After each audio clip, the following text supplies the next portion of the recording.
Hi, everyone. Welcome and thank you for joining us for Wild Washington Live, What's New at Moran State Park. We're so excited to be doing this program today. My name is Leah Althauser and I use she, her pronouns. I'm the Environmental Education Coordinator with Washington Department of Fish and Wildlife. And this program is part of our Wild Washington Fish and Wildlife Education Program. So Wild Washington is our K through 12 education program where we give programs like this, virtual programs. We also have a series of curriculum and family education resources that you can check out. We'll throw those links in the chat for you, or if you're joining us on Facebook Live, we'll put them in the comments. Just a couple housekeeping things really quick before we begin. We do have, if you're on Zoom with us, we have closed captioning enabled for those who need it. If it bugs you, you can see a little thing in the bottom right-hand corner. It says CC. You can click on that and it will disable them. We also have, if you're interested in more of these, we do record all of them. And so you can visit our YouTube playlist where you can see a whole suite of Wild Washington lives. You know, we talk about everything from snakes to fish to mammals to endangered species, really fun and interesting stuff. With that, I am super excited to introduce our presenters today, and we are at Moran State Park. We're working with Washington State Parks on this one, and we have two Americorps interpretive naturalists. Welcome, and thank you for joining us today. Hello, everyone. I am Madeline. And I'm Molly Ann. And we are the Americorps interpretive naturalists at Moran State Park. We are currently at Cascade Lake. It's behind us. If you guys don't know, Moran State Park is located on Orcas Island, which is about an hour ferry ride from Anacortes in the San Juan Islands. And it's a beautiful park. We have freshwater lakes. We have amazing old growth trees. We have like this awesome lush moss, so many different types too. We've been finding out, it's been so cool. So you can see on the map here, that's where we are. And yeah, today we are going to be talking to you guys about mostly rough skin newts, but a whole variety of newts. I'll leave you to it. All right, sounds good. So first, I don't know if you guys have ever seen a newt or rough skin newt, but we have them pretty much all over Western Washington. They live up even in Alaska, they live Western Washington, they live in Oregon and California, all along the Pacific coast. And they can even live, from sea level all the way up to 9,000 feet in the mountains. These little tiny newts, it's crazy. So yeah, so rough skin newts are actually an amphibian, and an amphibian is a cold-blooded animal, which means they can't regulate their own internal temperature. They have to rely on their outdoor sources to change their temperature. So that's why, yeah, that's what an amphibian is. But also an amphibian is, they have a backbone. There's this really cool thing where they actually breathe through their skin and absorb water through their skin. So their skin is actually semi-permeable. Could you imagine that? Just trying to drink water through your skin. So cool. Yeah, they have many different life stages.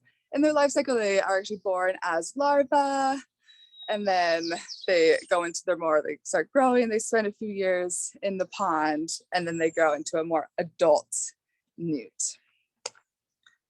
So now that we've learned what an amphibian is, do you guys think you could guess which one of these four animals is an amphibian? And you can actually put it in the poll. Perfect.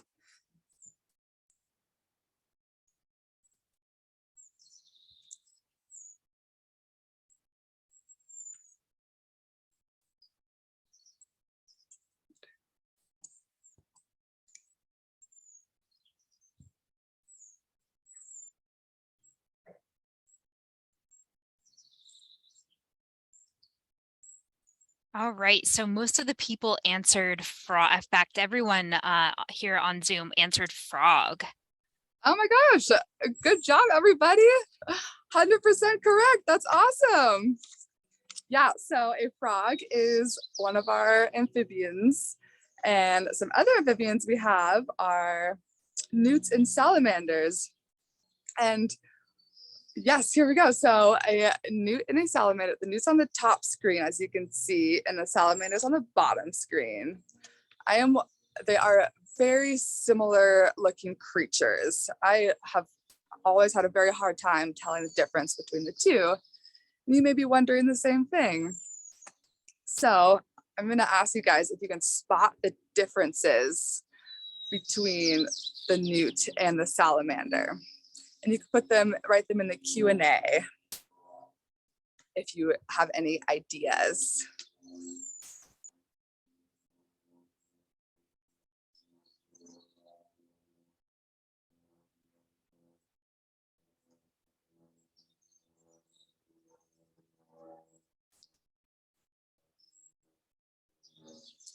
I have some hints for you too. One thing that I see is the newt looks a little more rough skinned and the salamander to me looks a little smoother and moist.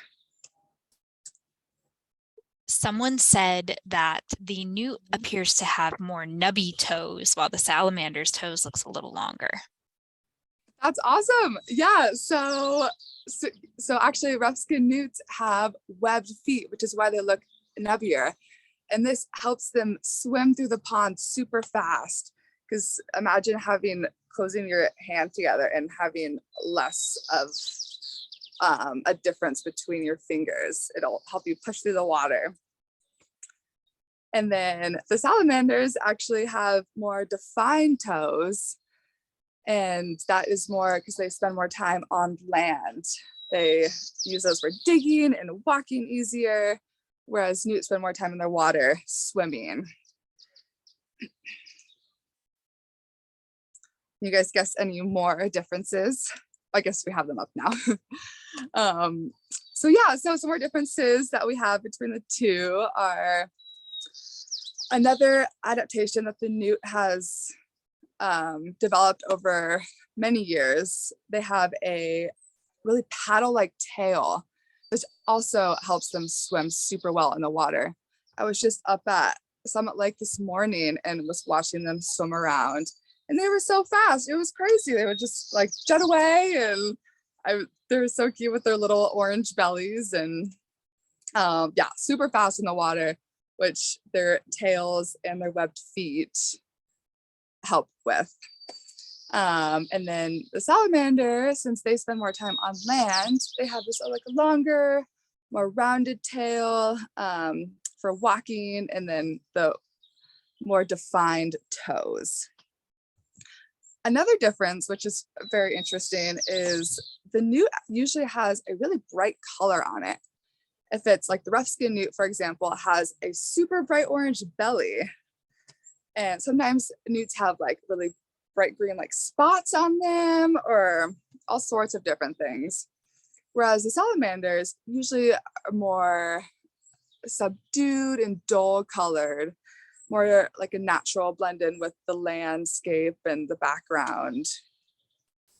And the last difference is newts can have this rough and bumpy skin, whereas salamanders are only a smooth and moist skin. All right, and also newts are actually a subfamily of salamanders. So if this makes sense, all newts are salamanders, but not all salamanders are newts. All right, well, now that we know the differences, I'm going to tell you a little story about our rough-skinned newt. We almost had a live one, but I went up to the top today and had a hard time catching them because they were so fast. But I'm still gonna tell you a story about a little newt named Nico.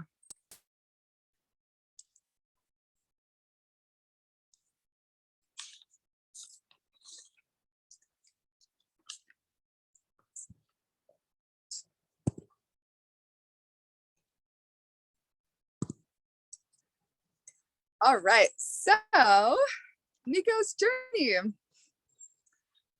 And Nico woke up underneath his favorite log this morning. He noticed the weather was a bit warmer, so he decided to venture out of his beloved log into the forest. It was a rainy day, but Nico was super excited because he loves getting rained on.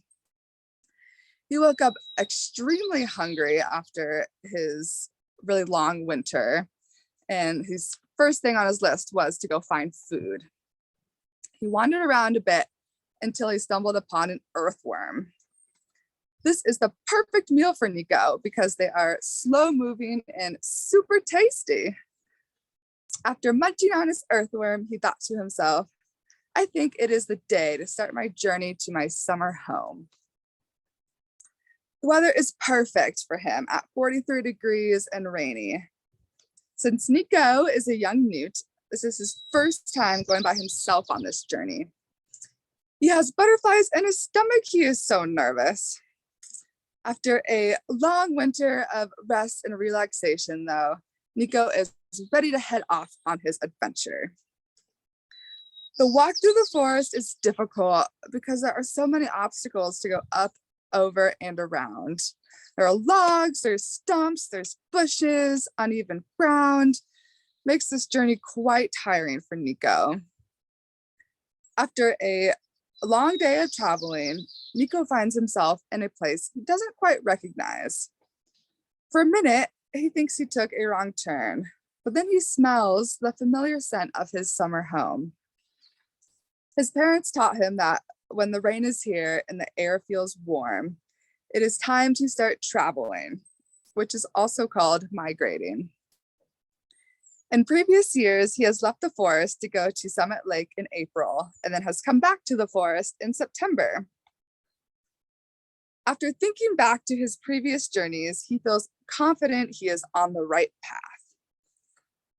He carefully takes a few steps onto the dark paved surface and finds it hard and rough on his feet. He has no idea what it is, but he doesn't see many obstacles in his way, so he continues on.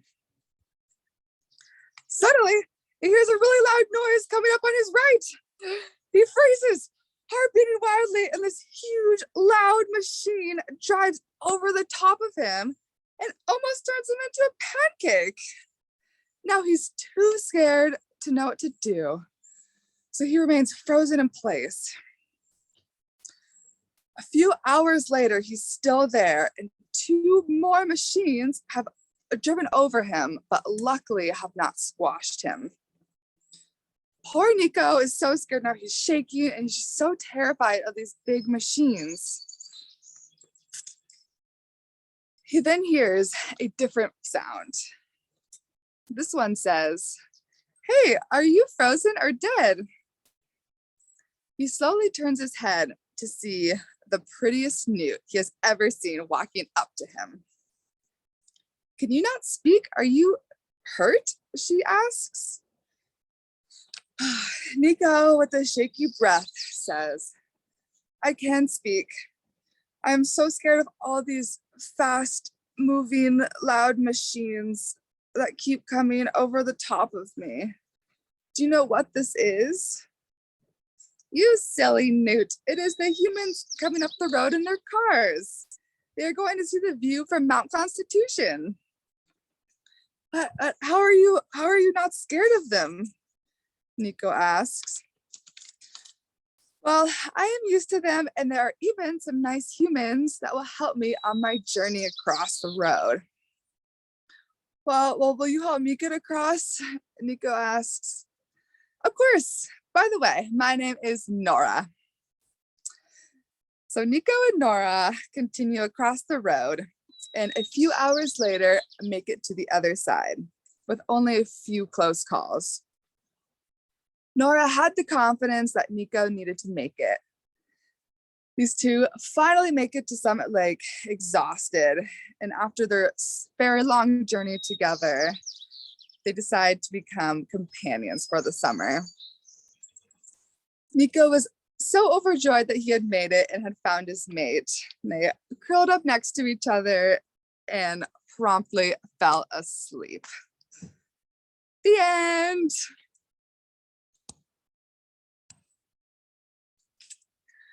All right, so that was Nico and Nora's journey. Doesn't that sound just crazy and so, oh my goodness, I could not imagine going through that journey twice a year. So did you guys learn anything from the story about newts? If you did, if you wouldn't mind typing it in the Q&A. And if you're on Facebook, you can throw it in the chat or in the comments. Perfect.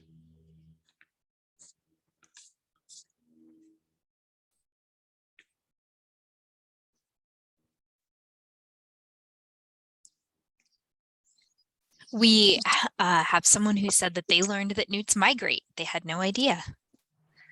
That's awesome. Yes. So newts do migrate. These tiny little 6-inch creatures actually can travel up to 1/4 mile, which is a whole lap around the track. Can you imagine being that? And they also are a lot more, they don't walk super well because of their webbed feet and their tails. So it's a super slow and hard journey for them.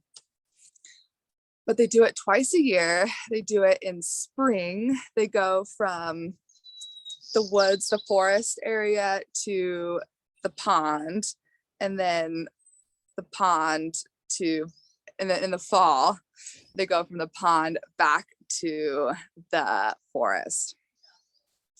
And what spurs this migration, how they know when to go, is if it's rainy and warmer out than the winter, and they're like, okay, this is our day. Like Nico's, it's like, okay, this is 43 degrees and rainy. I'm going to make my way across to my summer home. Do you guys have any guesses about why they migrate?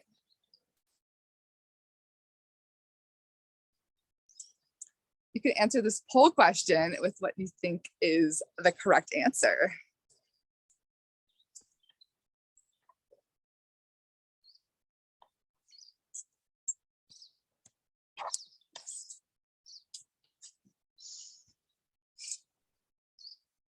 All right, it looks like people are saying all of the above. You guys are so smart. That's awesome. Yes, that is the correct answer. So yeah, a few reasons why these newts migrate is they are cold-blooded, which means in the winter, they would be way too cold in the water because it gets freezing and they need to be burrowed underneath in a forest, in a safe log, or underneath a nice mound. They kind of hibernate in the winter and keep themselves warm. That's their main goal. But then in the summer, when it's so hot and dry and not a lot of moisture in the air, they have to go back to the pond to cool off and swim around. And yeah, so that is one of the reasons why they migrate, is to control their temperature. Another reason is their pond is a safe place for them to breed and have babies and to lay their eggs in a safe spot. So when the newts, that's also how they know when to start going to the pond, is when they know it's time to breed and find their companion. So yeah, and the pond provides lots of little hiding places for their eggs, and then when the eggs hatch, they're larvae, and the pond has plenty of food for these little tiny larvae to eat, and they can kind of swim around in the pond. So yeah, it's super important that newts have to migrate for their temperature and for their breeding habits. Yeah, even though it's wild that they can travel up to 1/4 mile to go that distance. And now you'd be wondering, how do these newts know where to go? Like, how do they get there? So strangely enough, they actually have an amazing sense of smell. These newts, they are born within that pond, and then ever since they're born in it, they can smell it out no matter where they end up. So that's how Nico was able to, even though he was kind of confused about where he was able to make it to the pond because of his amazing sense of smell. So cool. And yeah, these newts, they do it twice a year. They always go to the same pond and back to the same spot in the forest. Yeah, it's pretty amazing. I could not imagine myself traveling that far. And it takes them like 3 to 4 days usually to get to their summer home and winter home. So in the story, when Nico almost got squashed by their cars, the machines, their cars, we humans have built roads for us to go up, but then they happen to be in the middle of the Newts migration pattern.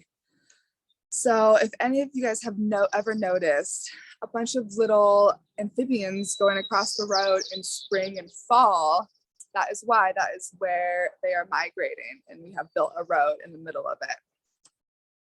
So this is not good for the amphibians because they sometimes get squashed. They don't know what these cars are. And so some ways you can help is, there's a few different ways. One way is when your parent or guardian is driving, you can be looking out the window, put your little binoculars on and look out the window and see if you can spot these newts. They are they're funky shaped looking stick almost. They're really wide on one end and really skinny on the other. About 6 to 8 inches. So yeah, these, you can keep a lookout, peer out, and they migrate between March through May and then September and October. And only if you're driving by a slow moving body of water, like a pond, a smaller lake, some maybe slow moving creeks or streams. These are all good spots to look out for these newts during those specific times. And then if you do end up spotting one and it's a safe place to pull over, then with your parent or guardian's permission, you can actually help them across on their journey. Make sure though you have either gloves or leaves or sticks to help them across.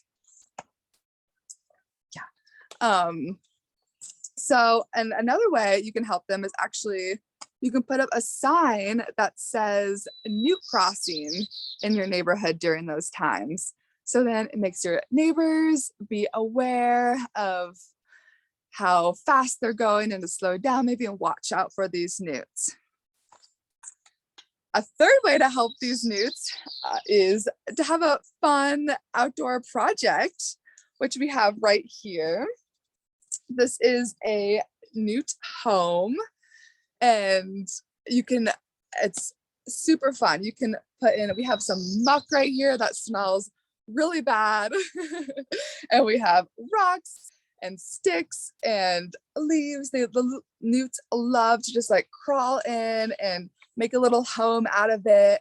And they have like little crevices, and like this can probably hold like 3 or 4 newts in this little thing. And if you put these around your local pond or slow moving body of water, the newts will be so thrilled, so happy to have this hiding spot and to get cozy in.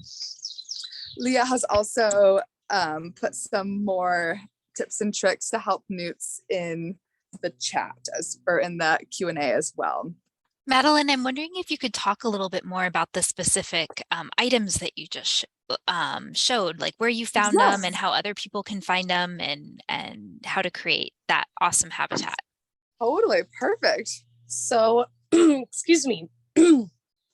Where we got a lot of these items were from our lake, since our newts are going to be actually in our lakes. And it'd be best to do them really right towards the water, right? So that they're actually being able to go in there. So this is literally just muck from right on the bottom, right from beneath the water. It's called substrate. That's just what's on the bottom of a pond or a lake. And then we've got, these are reeds from the lake. So this is just debris or leaves, sticks, bark, things you'll find right near the water, because that's what the newts are used to nesting in. So that's what they're gonna want, something that's actually from around that body of water or from inside it where they are. And so it really is just, it's dead bark, it's dead leaves, it's dead sticks, and it's mud from beneath the water that all really comes together to create these little new homes. Yeah. Awesome, thank you. And another way you can help too, which is also linked in the chat, is newts really like the shade and keep cool in the summer. So providing native plants that help keep them sheltered and cool in the summer is also, you can join local work parties that plant trees around ponds, different things like that are all, the newts will be so happy. Nico will be thrilled to have your help. So yeah, so actually I have not gone over what I think is the most exciting newt fact there is. Can you guys, do you have any idea what that could be? A hint that I have for you is this unique fact is actually in their skin. It has something to do with their skin. And you can put it in the Q&A if you think you might know.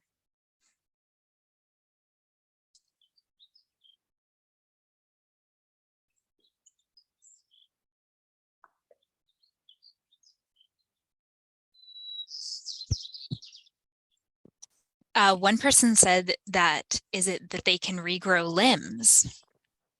Ooh, that's a great question. I don't think they can regrow limbs, but we're looking it up now, so we'll have an answer for you. Another person's asked if it has to do with all the bumps on their skin. Oh, also a great guess. It not quite, it doesn't have quite to do with the bumps. Something else with their skin though. It was a great guess. Oh, we have one person in here who says they have dendrodotoxin. Oh my gosh, ding, ding, ding, you got it. Yes. So that is a toxin in all rough-skinned newts, and it's also in other amphibians like pufferfish and some even types of frogs. But it's this crazy strong poison that actually can kill up to thousands of mice.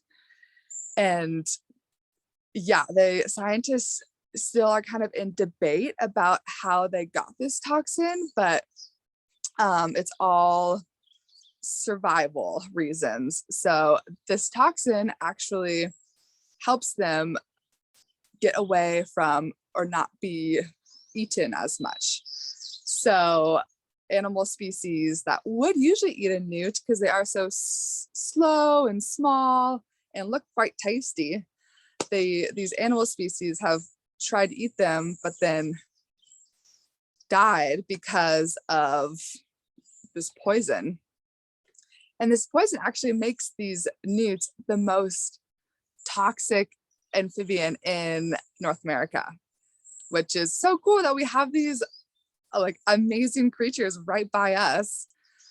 It's not good to touch these newts, or definitely, yeah, don't touch them. But yeah, another crazy fact is, so they have this toxin, but they still do have one predator.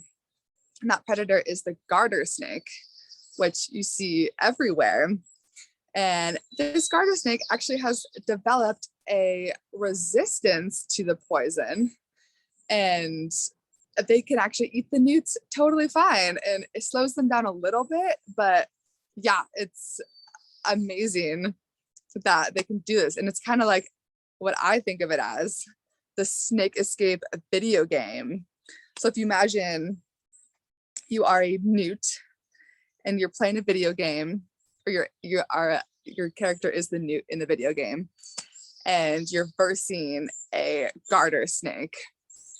So if you're level 1, you try to get past the garter snake and it eats you right up, then what do you got to do? You have to actually go and power up or get to the next level and get more powerful, and then to get past the newt.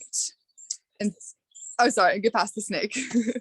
And so on and so forth. So this is an example of what the snakes and the newts are actually doing. They're each getting more and more powerful every year, which is a reason why the newt's toxin can kill thousands of mice, because they're trying to resist the garter snakes, but then the garter snakes keep getting more powerful. So it's kind of like a race to the end to see who survives. And yeah, another defense mechanism that these newts have is this awesome photo right here. So their bellies are bright orange, and they they curl up just like that, just like a major back bend, like a yoga pose, and try to scare off their predators by exposing this bright color. And then finally, newts are so cool. They can be used actually as a water quality test. So if you go look in your local pond and you see these little cute newts swimming around, that means that ecosystem and habitat is really healthy and the newts love it. So scientists will actually use amphibians and newts as a source of how good that water quality is. So on Newt fun facts, I just looked into it. Oh yeah. According to National Geographic, and I can put the link to the article up for people to see, I was very surprised to find that newts can regenerate tails, which is, I feel like we've heard things like that before. Cool. They can also regenerate legs, hearts, eyes, and parts of their brains and spines even. And they can keep doing that throughout their lives. And they can get more and more injuries and continue regenerating multiple times. Once they get older, it gets a little harder for them to do. So they might regrow a leg without a bone in it. But when they're younger and healthy, they can just keep regenerating that. So imagine if you missed part of your head and you could just grow it back. It's very, very cool that they can do that. So cool. Mm-hmm. Good Yeah. fun fact. And thank you for whoever asked that question too. I had no idea. All right. Yeah. So I hope that you learned something about the rough skin newt. There are links to more sources if you want to learn more, learn how you can help these newts. And yes, thank you for hanging out with me at Moran State Park today. Awesome. Thank you for throwing that link in the chat, Molly Ann. And we do have some questions for you. Awesome. So one person wants to know, how long does it take for a newt to migrate? Like, does it take weeks or months, or how long does it take them to get that 1/4 of a mile? Yeah, so it kind of depends where the newt, how far it is away from the pond or whatever body of water they're going to. But usually between like 2 to 3 days to like up to like a week or 2. So the scientists aren't totally sure, and it depends really how far away they are from the pond. But yeah, a few days to like 2 weeks max. Very much on the obstacles as well. Yes, exactly. Our newts have a road in the way, which may make it more challenging. Yes. They're doing the mud run, the newt mud run. Yes. How many babies do newts have? They have quite a bit of eggs. It's a great question. Yeah, that's Let's a great find question. out. We'll look up the specific number, but definitely they lay quite a few eggs at one And so time. sort of on that note, how long does it take for a newt egg to become a full adult newt? Also a great question. We will look that up for you as well. He's so smart. Lots of curious, inquisitive minds. Yes, it's amazing. So where are great places, maybe why we're looking those up, where are some great places? You sort of talked about they really like water. Yeah. Where are good places for them to find, for folks to find newts if they wanted to go out and watch newts or see newts or... Yeah, so during the winter, it's really hard to find them. So I would not recommend going out in the winter, but spring and fall and near really any slow moving body of water, they really like when there's kind of a lot of like muck and plants. And so maybe not like a crystal clear lake, but more of a kind of a swampy pond that they can still swim, but have a safe place to lay their eggs. Is a great spot. And then in the summer, they just hang out in there. I was just at Summit Lake this morning in Moran State Park, and it's a very kind of swampy, has lots of like grasses and plants around the edges. And yeah, I saw like 20 or 30 little newts swimming around there. So if you come to Moran State Park, you can go up to Summit Lake and you could definitely see them, but they're really wherever you're located. If it's in Western Washington, that's exciting. Water. So sort of on that topic, how on earth did newts get on Orcas Island? Like, how are newts on an island? Well, I think they might have hitched a ride with other animals. That's what a lot of smaller animals do, is like chipmunks and squirrels and things. They actually like will go onto like a deer's back, and then like while the deer is swimming over from the mainland, they'll actually just be on their back and they make it over. So that's a possibility. We've got it right here. Oh, perfect. On here, can you hear me well? I can link this as well. This is on our Friends of Moran Park website, specifically about rough-skinned newts in Moran State Park. So evidence indicates the rough-skinned newts spread north into our Salish Sea, that's the sea here at Moran State Park, from California and Oregon after the treat of the last glaciers, only less than 10,000 years ago. And as you said, they do hitch rides, and they are a little bit different from mainland newts genetically. So their genes are just a bit different. And to answer the earlier question about eggs, it's difficult to find an exact number on how many eggs they lay, but unlike it seems with some salamanders and frogs that lay those big clumps of eggs, right? You see big clumps of them. The females laying one individual egg at a time and attaching them to leaves and sticks underwater so they cling onto there. It takes the eggs 3 to 4 weeks to hatch. So not too long, maybe to a human, but to a newt, quite a long time. Yeah. And it can take a newt 4 years to be old enough to mate and lay eggs. So that tiny little newt has to be 4 years old, has to be a kindergartner basically before it can go ahead and start laying eggs and creating more newts. Holy cow. So how long do they live for? Ooh. There's so many questions. So many good questions. And yeah, the newts, when they are babies, until they're 4 years, until they're a full grown adult newt, they stay in the pond. So they actually do not migrate. Oh, okay. At that time. In the wild, rough-skinned newts can live to be 18 years old. Wow. And in captivity, they can live a bit longer. Oh my goodness. 18 years. Yes, it's not too surprising because the minimum age of many newt species is 10 years. Wow. So people tend to think of little animals as living shorter amounts of time, but they can live a long time. So cool.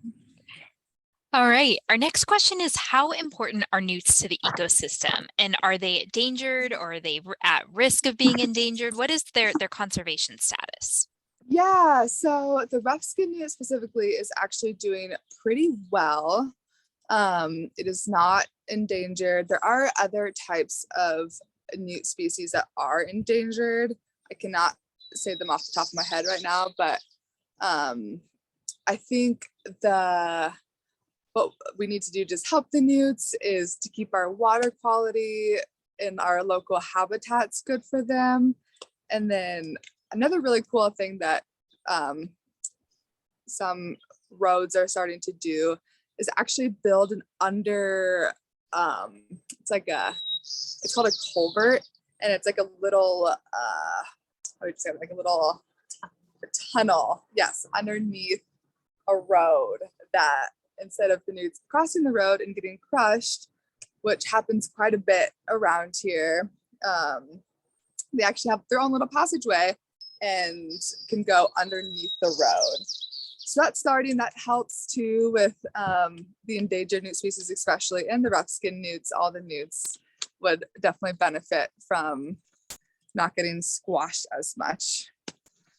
So the thing you were talking about with the culverts, if you've ever driven I-90, if you're in the state, you'll see there's Washington Department of Fish and Wildlife, Washington Department of Transportation, a bunch of different organizations came together and made wildlife corridors. So things like the newts can now go under the freeway or over. There's an over, and we'll drop a link to that in the chat. Yes. Someone asked why newts are important to the ecosystem. Yes. So a fact about them I really love, and this applies to many amphibians, since we said amphibians and newts go to the water, go to the woods, go to the water, back and forth.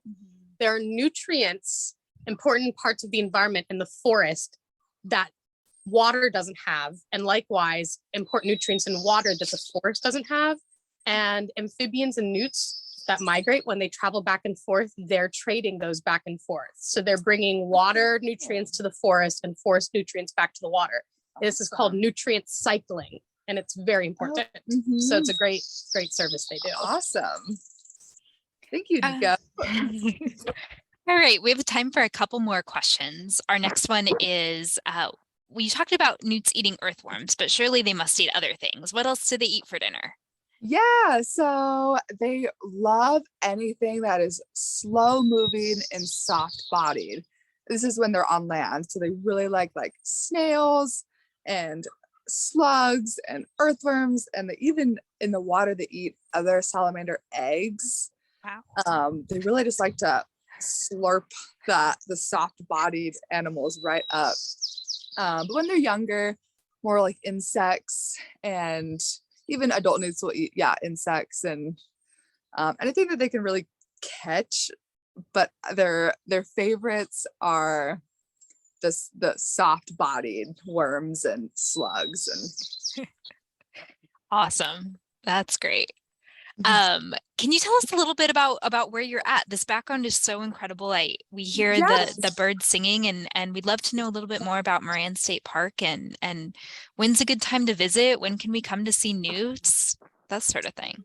Yeah, so we're at Cascade Lake right now. And this lake is right when you drive into the park. It's actually right there. The road kind of winds along it. We have so many bird species here. They are so fun, especially in the spring, just chirping away. And I think my personal preference for visiting Moran State Park would be in the spring or the fall, because it's a little bit quieter. It's not as crazy in the summer, not as warm either. I can like the more mild, and it's really awesome in the spring too. All the wildflowers come out, everything is so green, and it still has rain. It still rains, so it's more of a rainforest, temperate rainforest vibe. And then in the fall, it's really pretty too, because you can see all the maples changing colors, and these are also the times when the rough skin newts are migrating, and you would not believe how many there are going across Mount Constitution Road. It's so you have to be very careful driving up to the summit, on the top of Mount Constitution, which is at 2,400 feet. But yeah, they'll just be sometimes like 10, 15 newts like on the road, and it's a great time to see them and to help them also get across to their summer home. They love Summit Lake. That's awesome. So if we wanted to come see the great Newt migration, we should come in the fall. Come in the spring. Come in the spring. Okay, sorry. Awesome. Yeah, like April, I think is pretty prime time. Wonderful. Well, I think with that is all of the questions that we have today. And I just want to thank everyone for joining. And Molly Ann and Madeline, I want to thank you so much. I learned a lot today, and I hope that folks watching today did too. We had some tough questions, but I think it goes to show that scientists don't know everything, and there's a lot of room for you to become a scientist and to learn more about newts and to study these questions and answer these important questions. So thank you both for your time and for showing us beautiful Moran State Park today. I really appreciate it. Thank you. And thank you everyone for coming. Yeah.